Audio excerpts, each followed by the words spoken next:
që të mos ta e marrin për keq gjithë të diskutimi, pavarësisht se nuk ishte në këtë konotacion.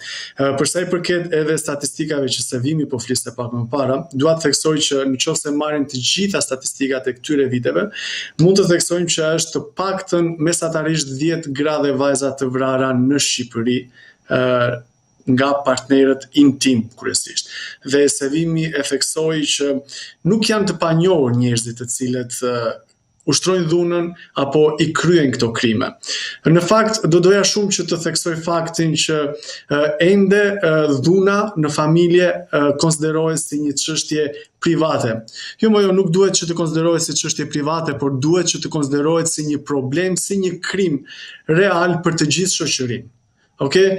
Nuk mundet që të qëndrojmë heshtur si profesionist por edhe si komunitet, sepse vlen të theksohet fakti që kemi shumë raste të cilat ne i dim që qoftë edhe në pallat apo qoftë komshin të ngjitur, mundet që të kemi raste që i njohim që gruaja dhunohet apo vajza dhunohet dhe nuk marrim hapjen që të mundet të denoncojmë apo të raportojmë dhunën në instancat përkatëse. Nuk po them këtu për sa i përket vetëm policisë, por ka shumë organizata, ka edhe linja, siç është edhe linja e grave dhe vajzave, të cilat mund të telefonohet, apo siç është organizata që Sevimi përfaqëson, apo koordinatoret e dhunës në familje, të cilat bëjnë një punë të shkëlqyer për aq sa mundet. Claudio, pra ne si individ, shoqëria nuk reagon. Me rastin që e përmende, edhe në pallat e dim që ka dhunë, por nuk reagojmë. Nuk e marrim guximin, dhe unë nuk do doja që ta arsyetoj me faktin që kemi frikë se çfarë do të na ndodhë. Po përse?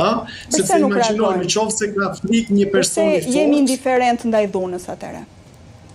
Po sepse ndoshta e konsiderojmë ende që kjo nuk është një çështje e jona, por është një çështje mes atyre 4 mureve të asaj familjeje, edhe që nuk na përket ne, por që kushdo mund të jetë nesër pas nesër objekt i dhunës. Askush nuk na përjashton, që do të thotë kemi motra, do të kemi vajza nesër, dhe kurse nuk jemi të sigurt që dhuna nuk është aty mbrapa derës, edhe mbrapa derës tonë si vëllezër apo si burra apo si prindër nesër pas nesër, që do të thotë komuniteti është pasiv për hir të së vërtetës. Dhe nuk është thjesht fjala për denoncime vetëm për rastet e dhunës ndaj grave, por edhe për sa i përket rasteve të dhunës në përgjithësi. Paska se ne marrim telefonata pafund për sa i përket dhunës apo gjuhës së urrejtjes ndaj adoleshentëve apo të rinjve në Shqipëri, nxis çdo teleshikues që na ndjek në këto momente, që në momentin që mund të kenë ndjeni dhe mund të jenë të sinjalizuar për një rast që mund të jetë dhune, pikë së pari ka detyrimin ligjor që ta denoncojë. Sepse në momentin që ne jemi në ndjeni dhe nuk e denoncojmë, automatikisht ne jemi bërë bashkëfajtor në atë krim që është duke ndodhur në këto momente. Por për të rikthyer rasteve dhe denoncimeve që mund të marrin pranë linjës kombëtare telefonit për fëmijë.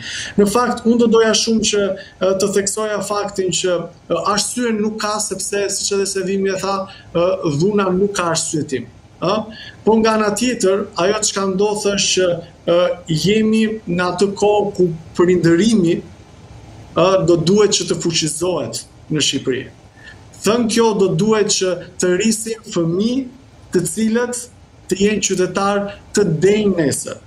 Fëmijë të cilët të mësojnë vërtet me dashurinë se çfarë është dashuria për shokun apo për shoqen, apo se çfarë është dashuria për vajzën. Claudio, për shoqen apo për të fejuar nesër. Po, Claudio, të lutem, kam një pyetje. Fëmijët telefonojnë kur ka dhunë në shtëpi?